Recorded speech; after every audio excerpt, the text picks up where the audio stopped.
Hello, I'm recording this particular video as it's a front half of a seminar I recently gave, and I'm recording it via Zoom in my kitchen as part of this new way of talking and presenting that we're all currently dealing with right now.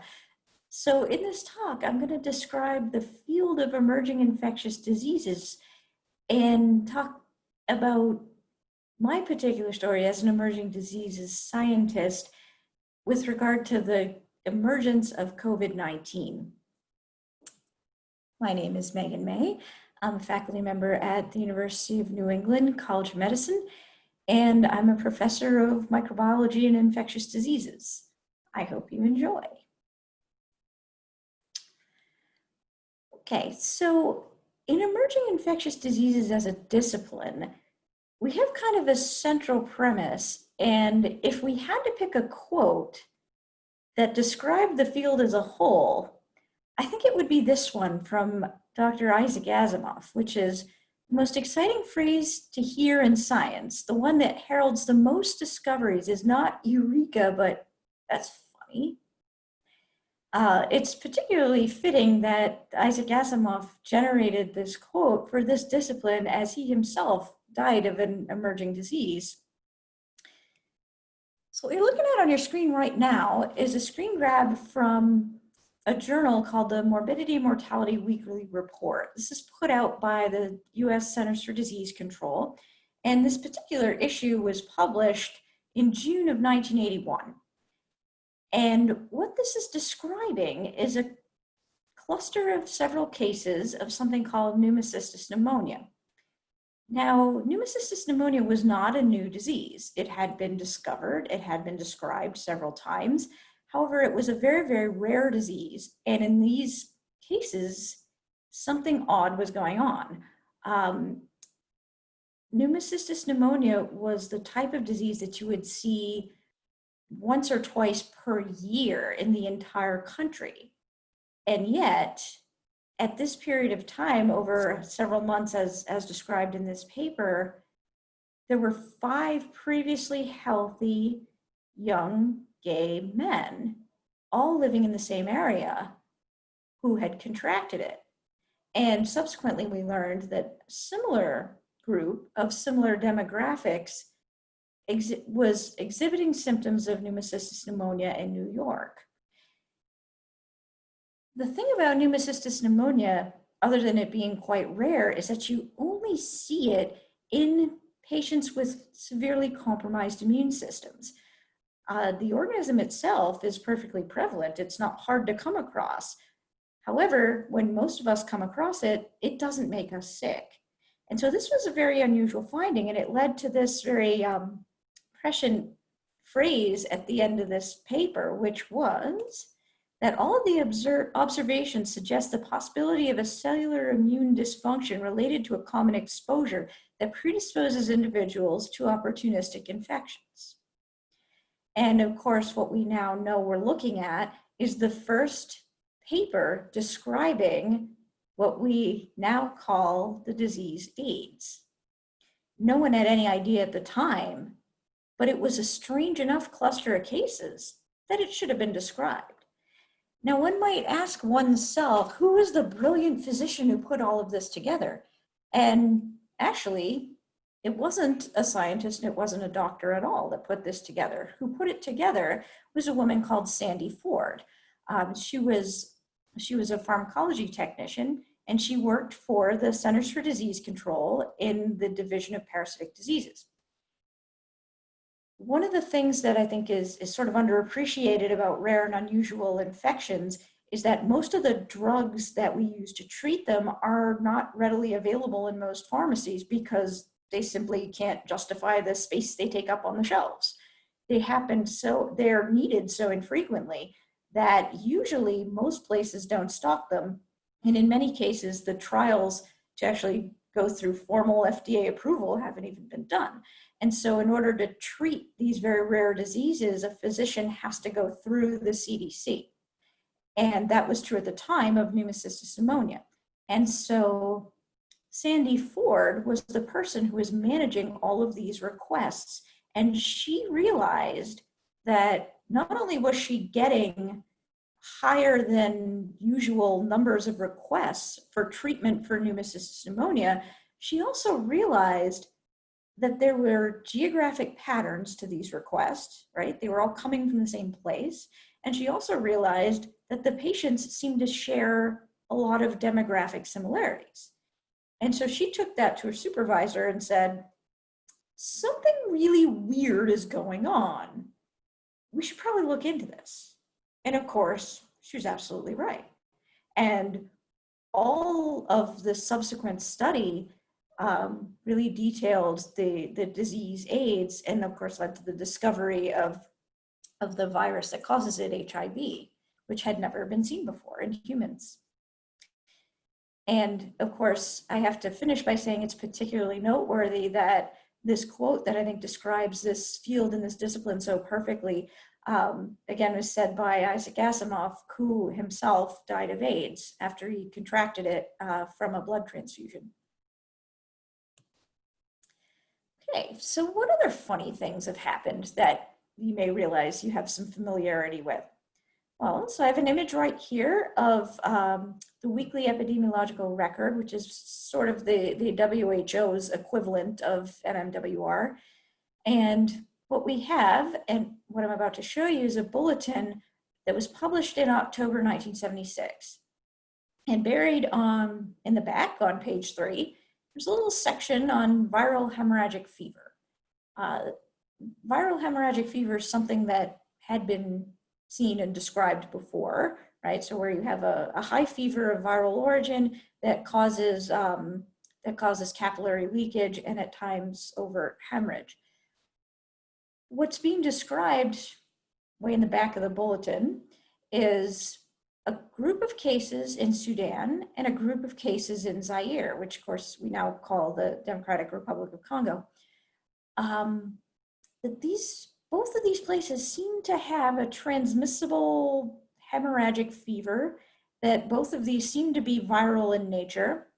And at the bottom, you have an editorial note that electron microscopy studies on specimens from Sudan and Zaire, DRC, have revealed that a virus morphologically similar to Marburg virus, but antigenically different, was present in both, meaning this virus that we know causes hemorrhagic fever, Marburg virus, these things kind of look like it, but when we test them in a lab with neutralizing antibodies, they're clearly not Marburg virus, but we don't know what they are. And if you think geographically about the distance between Sudan, well, now Sudan and South Sudan and the DRC, it seems quite clear that these two groups of cases are probably not epidemiologically linked to each other. So they're happening thousands of miles apart. And neither of them are Marburg, but we don't know what they are, and we don't know if they're the same thing. And of course, this study, these electron microscopy studies produced this picture that most of us have seen at one point or another in our life. So this here is the first description of Ebola hemorrhagic fever, or an Ebola virus disease. And what we now know is that while the Sudan outbreak and the DRC outbreak were both caused by viruses in the genus Ebola virus, we now know in hindsight, now that we can sequence things, that these are in fact actually two different species of Ebola virus.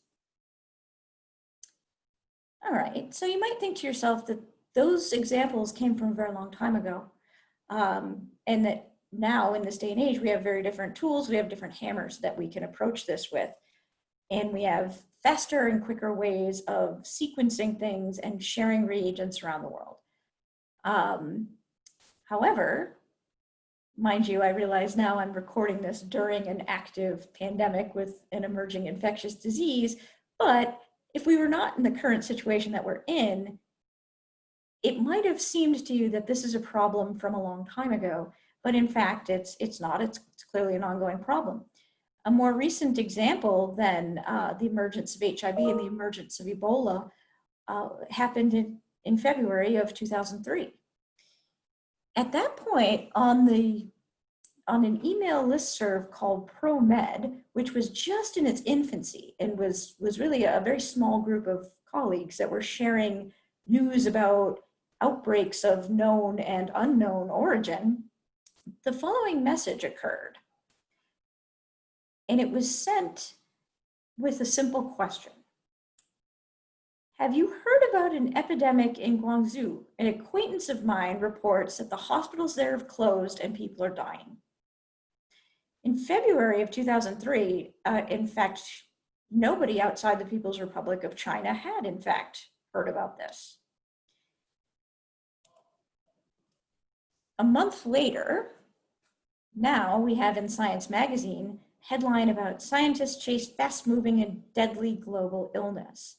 So as many of you may be guessing, the illness in question was SARS, right? And so we have several months later, pictures emerging all over the world, much like this one, where people are trying to have life go on whilst controlling this extreme epidemic of a very contagious and very highly lethal infectious disease. So the overall case fatality rate for SARS ended up being around 10%, which for an infectious disease is quite high in this day and age. Okay, so what happened with SARS? There was, in fact, instances of people in Guangzhou that were dying. Hospitals were closing, but somehow the rest of the world didn't know this. Well, the rest of the world didn't know this because the PRC had classified it as a state secret. And so information about this disease could not be shared without consequence from the Chinese government. That all changed when a physician went from Guangzhou to Hong Kong to attend a wedding.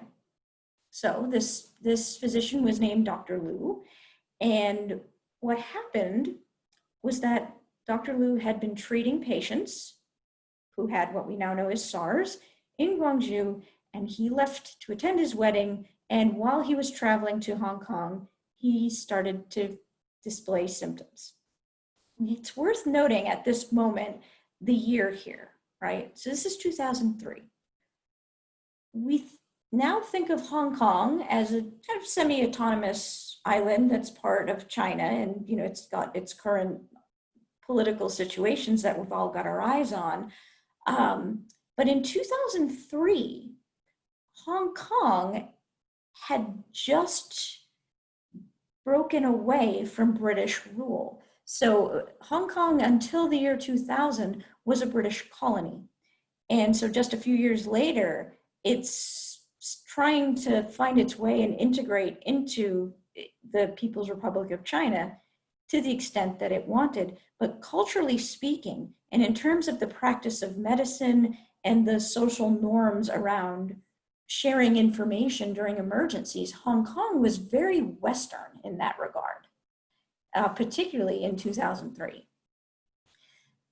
So, returning to our friend Dr. Liu, when he arrives in Hong Kong, he checks into his hotel and he's now symptomatic. He's coughing, he's feverish. He goes to go rest in his bedroom. He gets into the elevator with a gentleman called Johnny Chan. So Johnny Chan is an American citizen. He's in Hong Kong for a business trip. They share an elevator ride and then they part ways. Dr. Liu never makes it to his wedding, and he continues to have his clinical situation deteriorate while he's in this hotel until he finally checks himself into the hospital in Hong Kong.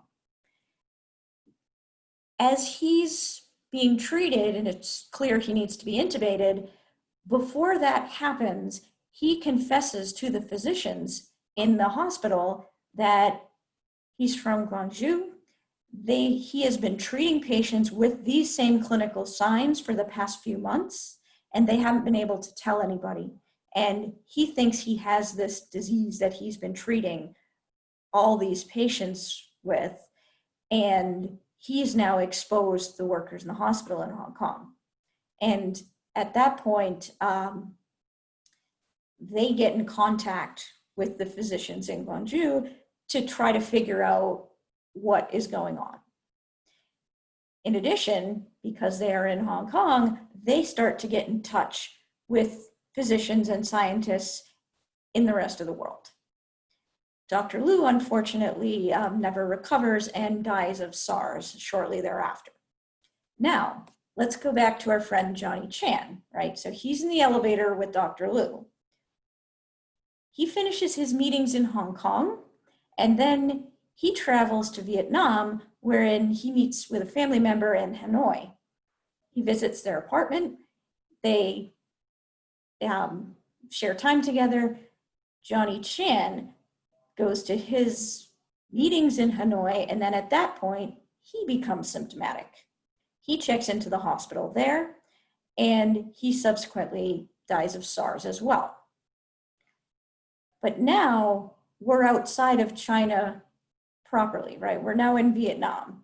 And so the doctors in Hanoi at this point contact the WHO to request assistance with these cases. Meanwhile, Johnny Chan's relative that he visited with at the apartment, he has now developed symptoms, and he has infected a lot of the people in his apartment building. This is called the Hanoi Garden Cluster, because SARS-CoV, very much like we now know SARS-CoV-2 as well, is not only a respiratory infection, but it's also shed through the intestinal tract. And his pipe in that apartment was leaking. And so several of the other residents of that building were then exposed to the raw sewage, which exposed them to SARS coronavirus.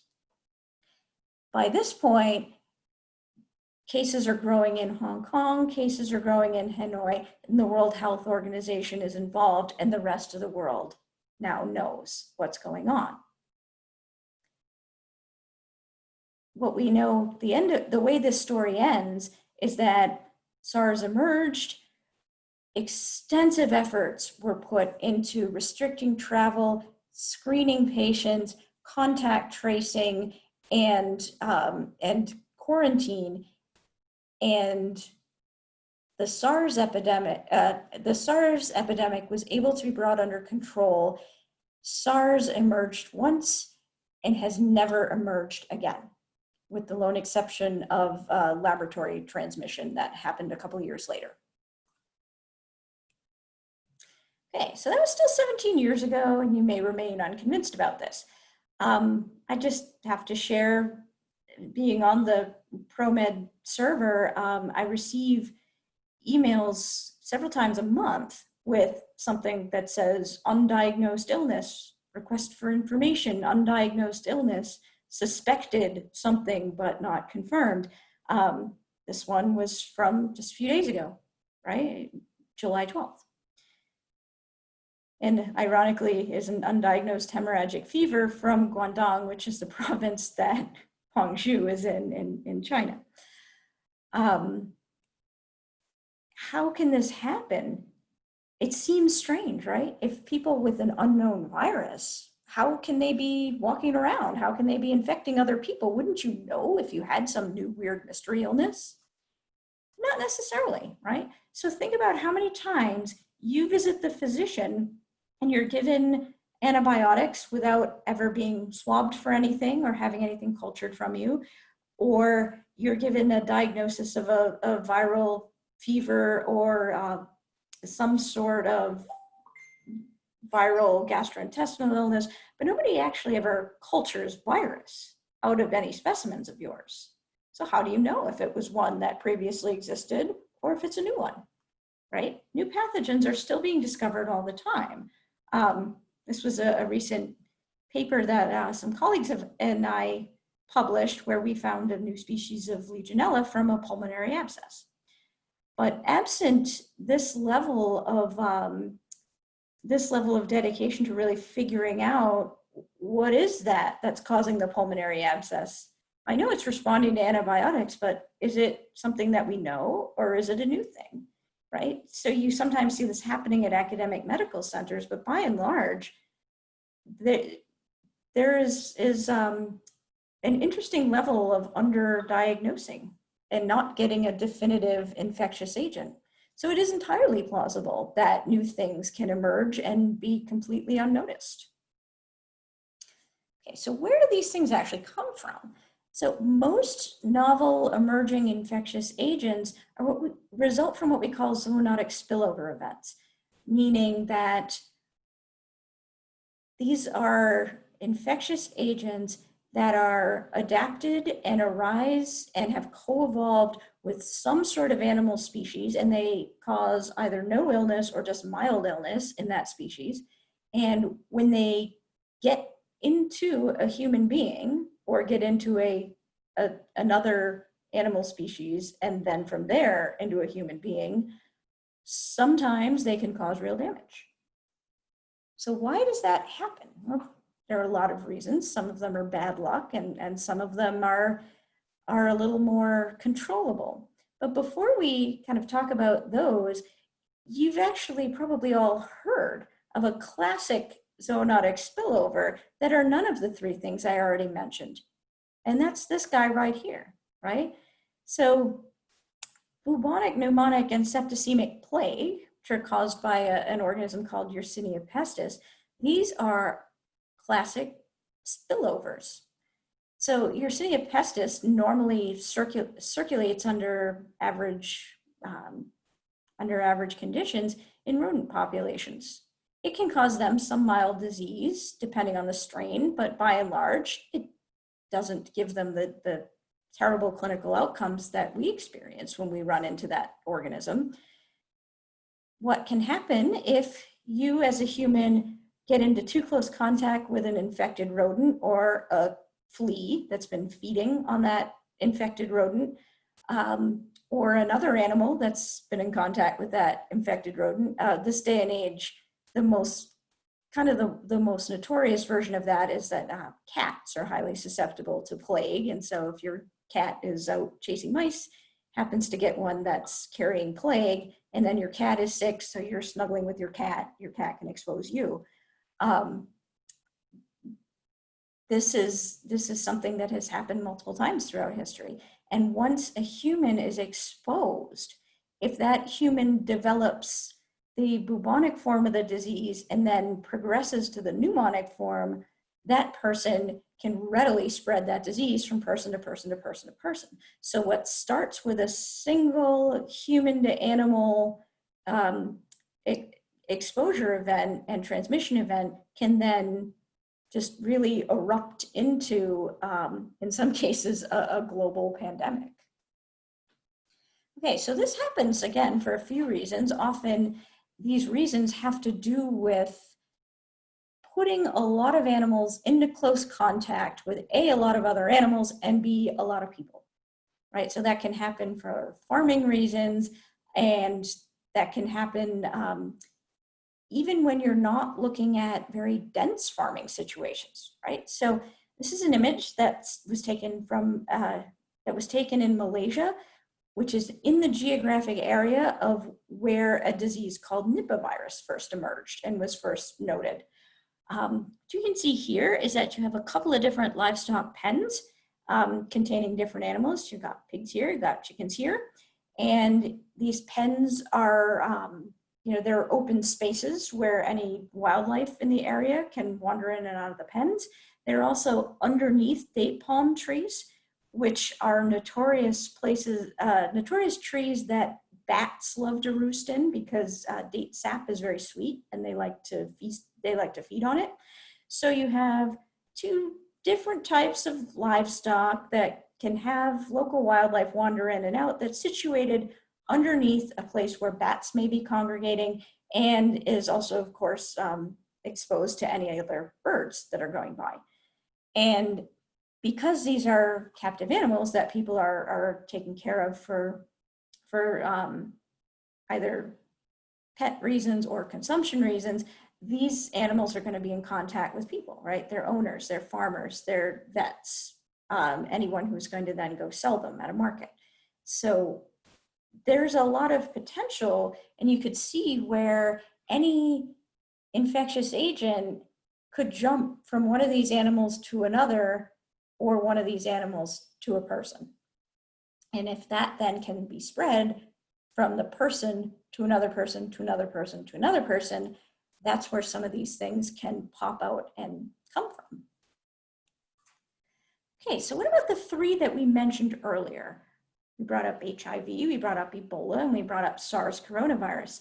And these are all three zoonotic spillover associated viruses, but they took three very different paths. Okay, so let's start with HIV. And one of the things that HIV and Ebola have in common, that both of them are often linked to bushmeat consumption, right? So where you have the hunting of wild game, and or the obtaining of wild game that's recently died. So HIV has a natural reservoir in non-human primates. Of course, many of us have heard there's a very close cousin of HIV called SIV, which stands for simian immunodeficiency virus. And what we know has happened on at least 3 occasions, because they're different sublineages of HIV, is that in all likelihood through hunting and field butchering of non-human primates, there's a high probability of having some blood-to-blood contact between the animal and the hunter when that happens. It's a pretty intense process to do field butchering. Anyone who's a hunter and has done field dressing would kind of relate to that, I think. But if you have a bloodborne virus in these animals that is capable of interacting with and infecting humans, you can have a transmission event from that animal to a person. And in the case of HIV, that's precisely what happened. And the virus infecting a hunter was able to adapt to humans and be transmissible from one infected person to another via bloodborne contact, sexual transmission, or vertical transmission from mothers from pregnant women to their infants. So HIV was tricky because it was a long, slow, giant pandemic. It was very insidious. It was very quiet. HIV as a virus has a tremendously long incubation period. So people are infected for years without realizing it, but they're perfectly capable of transmitting it between other humans. So during field butchering, you have jumping of SIV in a kind of proto form of HIV into humans, who then transmit from human to human to human. And this long, slow, giant pandemic that began decades ago is still going on to this day. Ebola has a bit of a different trajectory, right? So we still start from a place of, in all likelihood, bushmeat consumption, but the route that we get to where we are by having an epidemic is a little bit different. The natural reservoir host for Ebola and its related viruses are bats. Occasionally you can have a bat to human direct transmission event for Ebola, but often you see it going through an incidental host. In many cases and in many past outbreaks, the description has been through non-human primates. Ebola doesn't do what HIV does, right? It's got a much shorter, comparably shorter incubation period, and its symptoms are far more dramatic. If you have somebody who's clinically symptomatic of Ebola, you kind of can't miss it. It's not a subtle disease. And while you can have Ebola going from wildlife to a person and then spreading from person to person, it's difficult for this to happen slowly and subtly and insidiously, right? So Ebola epidemics tend to be sporadic. They tend to be smaller, comparable to HIV, and they tend to be focal. They tend to be geographically limited. Ebola has not yet ever established endemicity in a human population, meaning it just circulates always at low levels. The current epidemic in the DRC, I think, is the closest we've ever come. However, that still does now seem to be still on the downward trajectory. We did have a moment a month or so ago where there were no more cases. The last case had been dismissed from the hospital, but in declaring an epidemic over, you have to wait 2 incubation periods without new cases emerging, and didn't quite make it that far. A few more cases flared back up. That's not unusual, that does happen, but it gives me a hopeful feeling that at least that outbreak was largely brought under control, and hopefully it can be again. That's the closest Ebola has ever gotten to establishing endemicity, and hopefully we don't ever get there. Okay, so what about SARS? SARS has the same natural reservoir, which is bats, and what we know now happened in this SARS coronavirus outbreak of 2003 to 2004 was that this virus went from its natural reservoir in bats and went through an incidental host. And in this case, this was an animal called a masked palm civet cat. So these animals are either trapped or farmed, and their meat is considered a delicacy. Often they're housed alive in these open air markets, and they're butchered on site for the idea being that there's a greater freshness to that.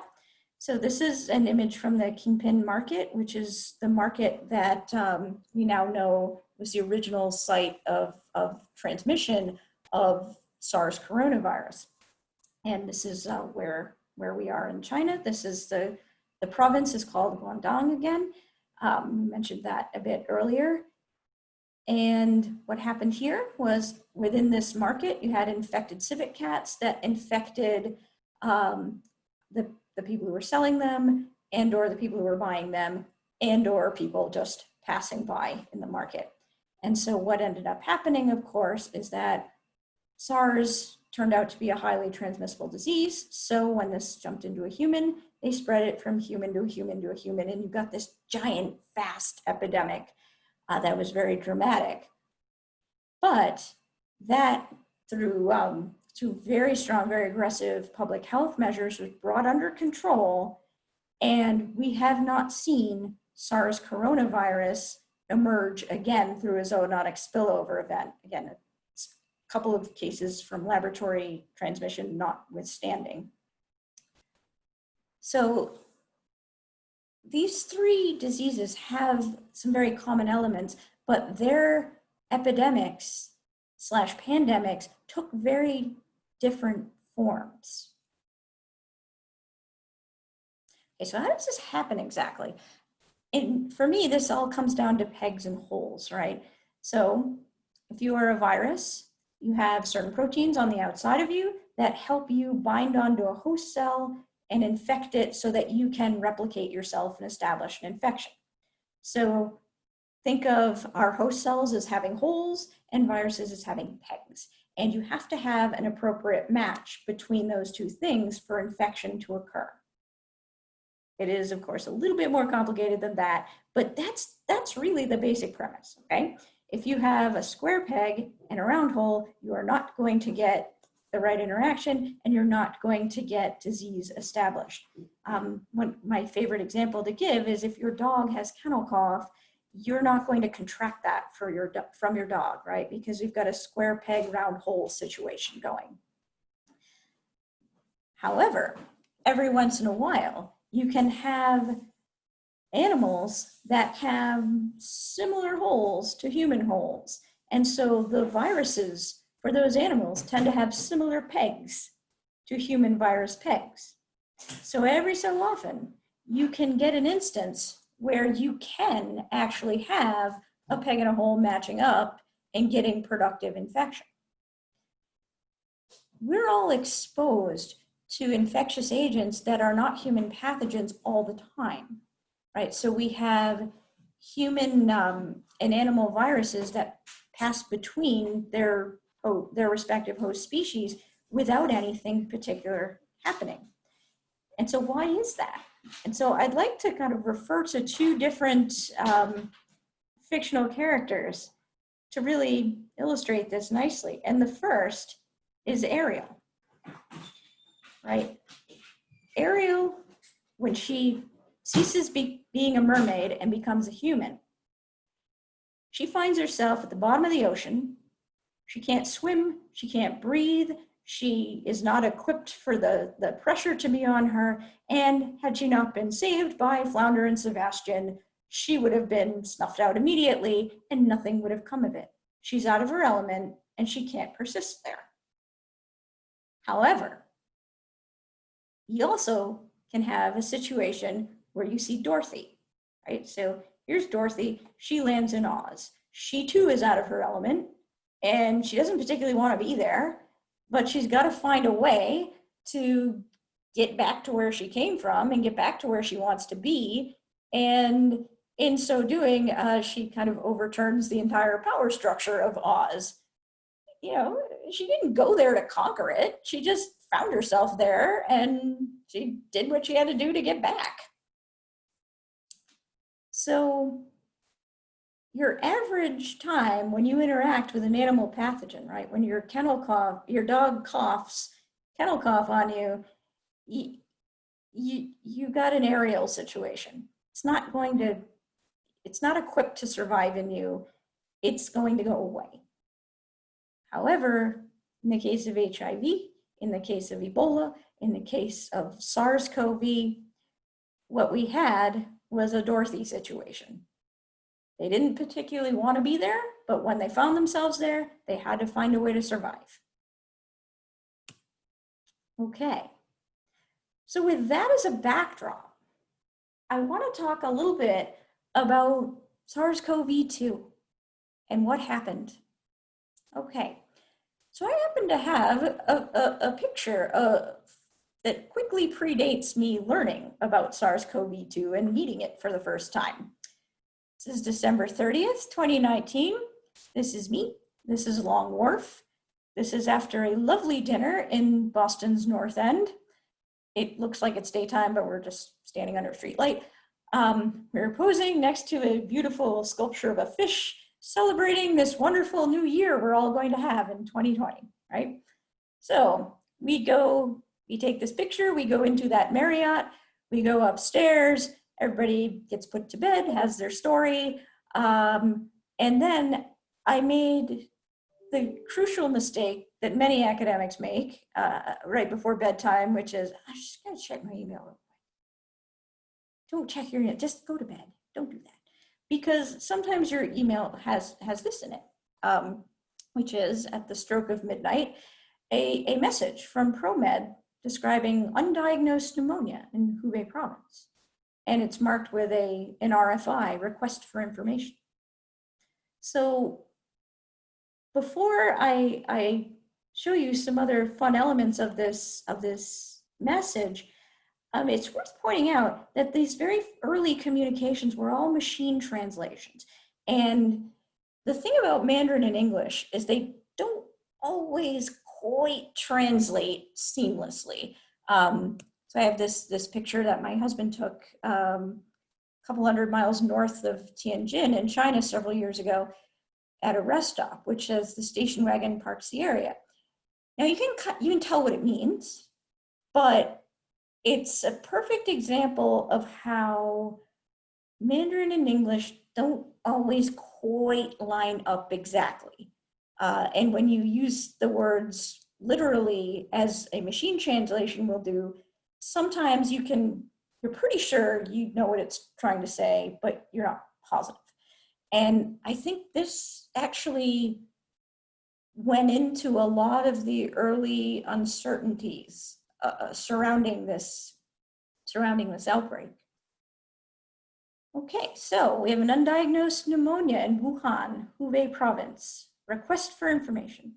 Okay, so here's the first bit. Don't expect you to read this entire email, but here's the important point, right? So we have urgent notice on the treatment of pneumonia of unknown cause, and on a red-headed document, red letter.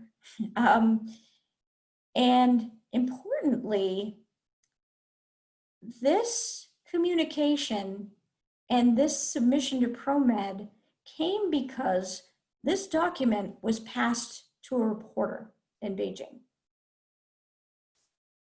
So the RFI goes on to talk about the South China seafood market, and that a lot of the patients who were in those, who made up those first hospitalizations in those first cases had recently been to that market.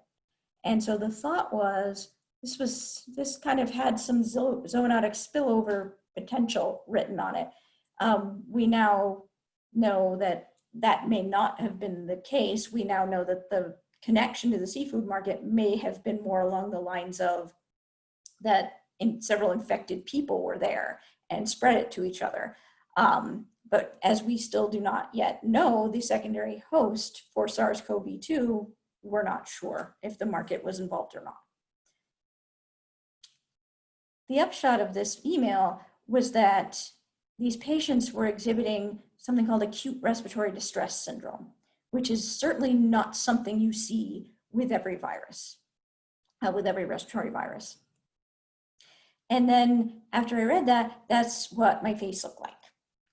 I have to confess, this is actually me in my kitchen, different side of my kitchen. My face looks like that because I just ate an exceptionally spicy piece of chicken, but I'm pretty sure that's what it looked like. Okay, so New Year's comes around. There have been a couple more ProMed alerts, and concern is starting to grow. So on January 1st, I draft the following post about this. And the reason I did was because there were starting to be some eerie parallels to the SARS crisis of 2003.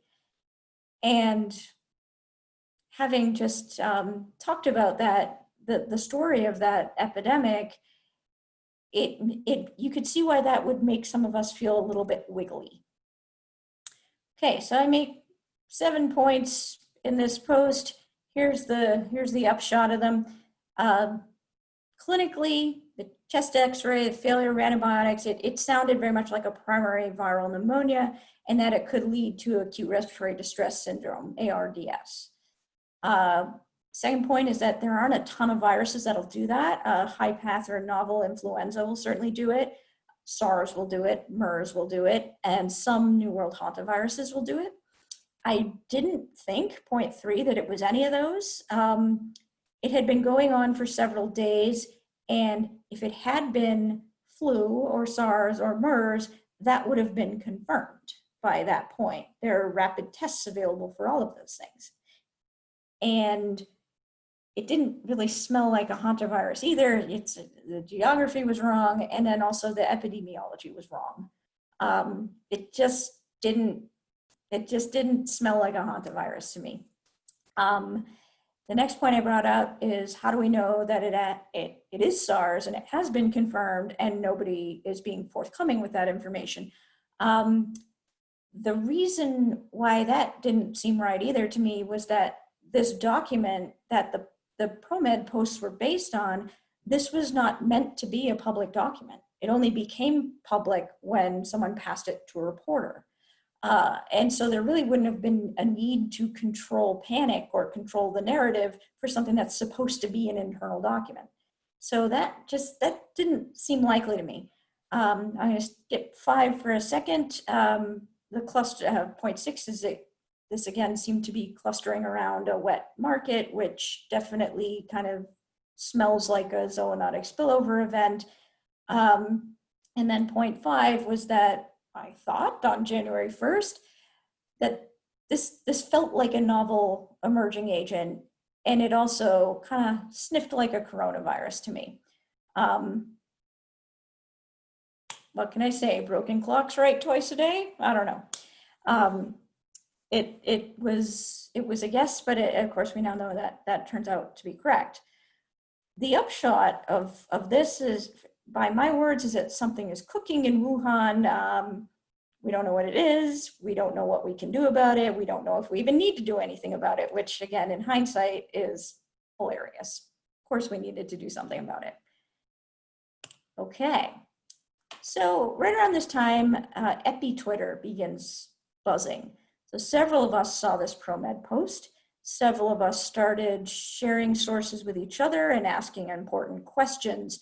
The thought being, that we were trying to read between the lines for an administration of Xi Jinping that was certainly more transparent than they had been during SARS, but was still holding things close to the vest.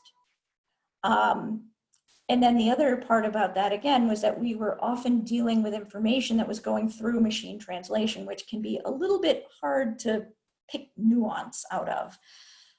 So a lot of us were asking these types of questions, saying, again, if this were SARS, I really think we would know that by now. And they're saying there's no human-to-human transmission, but I don't really know how they can say that at this point when, they're saying these patients have been in the hospital for 4 or 5 days, and they're basing no human-to-human transmission on the fact that no healthcare workers have been infected, but it's only been a few days, so how can you know that? And of course, now we know that there clearly is human-to-human transmission, and we should have been very concerned about that. There's also this idea that people, very early on, people who were sharing information from outside of China were receiving some fairly dire consequences. And that when favorable information was coming out very early on saying this really is fine, it's nothing to worry about, there were concerns that how do we know that anything that's coming out a lack of unfavorable information or information that's unfavorable is being called false, how do we know that that's true and that this isn't just to try to shape the narrative? It was all very hard to sort through all of this, and we were all trying as a community of colleagues to figure it out to the extent that we could from wherever we were in the world. And the problem, though, was that in many places, and particularly here, no one was really interested in this. In fact, on January 9th, I was contacted by a local ABC affiliate and asked, is there any interesting infectious disease news? And I said, yes. And I was on the news that night, but I was talking about flu because I brought this up, but no one thought it was interesting. They said, that doesn't affect us. We have a lot of flu cases, though. Could you talk about that? So after I get done talking about flu, I check the news my news, and we have an agent isolated, right? So January 9th, we find out that the etiologic agent of this new disease has been isolated, and it appears to be a novel coronavirus. Yay, huzzah.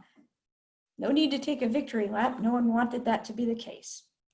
And of course, this now, a few weeks later, was published officially in The Lancet. On January 10th, the very first genome sequence comes out. Right? The genome sequence of the index isolate, WHO4, stands for Wuhan 04. This is released publicly. All of us are sharing it rapidly with each other, saying, okay, now we can start doing things like designing an assay to try to diagnose this quickly. We can start to look at it to try to figure out, is there any potential to do structural modeling to figure out therapeutics? What can we do? Now we have a genome, we can start using some of our favorite tools to try to come up with plans and interventions to stop this epidemic that by January 10th, it was clear was starting to grow and grow and grow and spiral in ways that were not promising. Okay, so we fast forward a few weeks. January 20th, we see the first case in the United States. A couple days after that, we get our first public tweet about it from the U.S. president. We now have 2 cases at this point, by the way. A few days after that, we've got 5 cases here in the U.S., and we start to see the kind of seeds of a task force being built. You know, we're hearing that there are plans being formed, and we've only got 5 cases, and it'll be okay. A few more weeks after that, this particular report and bulletin was very disturbing to those of us in the profession, because the CDC confirmed an instance of community spread of what we now are calling COVID-19 within the United States. And that was scary, because the way that we were attempting to do disease control was by using, had a patient been traveling to China, as a screener question. Remember, February 26th, it was dang near impossible to get a test in the United States. And so if you answered, no, I haven't been traveling to China, you weren't going to get a test. But since we knew at this moment there was community spread, meaning a person could present with disease when they had not been traveling and had not been in contact with anyone who was traveling, we now knew this was spreading locally, and it was about to spiral out of control, because we didn't have the capacity to test people, which meant we could not isolate people and we could not effectively do contact tracing. February 29th, a few days later, we're out 74 cases. We have our first death in the United States. And that is also right around where we reach a breaking point. So if we look at February 23rd, 51 cases, 25th, we're at 57, a couple days later. A couple days after that, we're at 58. So you can see we're kind of chugging along. A few days after that, we jumped to 74. But in 5 more days, we're at 217. 2 days later, 402. 3 days later, 959. And if you are an epidemiologist or even somebody who took high school algebra, you may recognize that number pattern as exponential growth. And at this point, we have exponential growth in community spread, and it is too late to put that horse back in the barn. Of course, when we look at this epidemiological curve, this is the number of cases graphed on a 7-day moving average from the US CDC. And I pulled this out just a few days ago. So the last date on here is July 19th, 2020. These dates that I've had on this slide, this is right about here. Right around here is where we start doing lockdown measures. And right around here, a few weeks later, is where we start seeing that curve flatten out, plateau, and maybe even tick down a teeny bit. The reason why we have this gap between starting the measures and seeing the curve's shape change is because we need to wait for the virus to go through a cycle of incubation period. So if lockdown starts on Tuesday and you were exposed on Monday to the virus, you're not going to get sick until over here. So once we cycle through an incubation period or 2, we start to see the curve change and we start to see the curve flatten out, which is great. We didn't enjoy it. It wasn't fun, but it was effective. And during this time period, we see hospital capacity be reached in some areas and then start to come back down. And we were meant to be building testing capacity in this time. And of course, we know that turned out not to be the case. We'll come back to this curve in just a second. Okay. There are real dangers to science denial and to denial of reality. Hopefully, we all might have picked up on that when we were talking about the SARS epidemic of 2003, right? The government not telling the world that this disease was occurring did not change the fact that it was indeed occurring. I now have this wonderful phrase that I have to thank the HBO show Chernobyl for and thank Craig Mazin for, which is the 3.6 Röntgen principle, right? I find that when you're faced with unpleasant scientific findings, there are two types of people. There's 3.6 Röntgen, that's as high as the meter goes though. And there's not great, not terrible. We're gonna pretend that's the real number, right? So we have an unpleasant scientific finding, 3.6 Röntgen of radiation. And we have serious people saying, that's not the real number, that's just as high as the meter goes. And then you have people saying, we need to control the story. So I'm going to assume that's the real number. And that number is, well, it's not great, it's not terrible. We're going to go with that. And of course, that's a problem because the reality is the radiation level is what it is. The virus is here or it's not. And if it's here, you got to deal with it. And I also have to point out that I jumped into a conversation about this and thanked Craig Mazin for the example. And I got scientist praise as the best praise and it made my day. Anyway, I have to share these quotes. January 22nd, the quote from leadership upon the first US case was, "We have it under control." March 24th, the quote was, "We'll be raring to go by Easter," which this year was mid-April. At the time, there were 65,800 cases in the United States. By April 3rd, I said it was going to go away, and it is going to go away. And we had 273,880 cases. Saying it's going to go away does not make it go away, as we of course know. And this really poses a challenge to mitigation efforts. This is an enormous effort we need to undergo, and we need people to be serious about it. And this type of messaging, not only is it not helpful, it's actively obstructive. Okay, so we don't just have denial going on here, though. We also have disinformation. So every crisis needs a good conspiracy theory. Certainly this one is no exception. Infectious disease epidemics and pandemics seem to be particularly susceptible to crazy conspiracy theories. If you would like to spend an evening reading things on the internet about the history of that, it's actually a fascinating subject, and I hope someone makes a documentary about it someday. Anyway, Event 201. You heard of this? It's an exercise where what if a novel coronavirus emerged? And I think it was funded by Bill Gates or something. And you know what? Now that I think about it, that seafood market, I mean, it's right near an institute for viral research.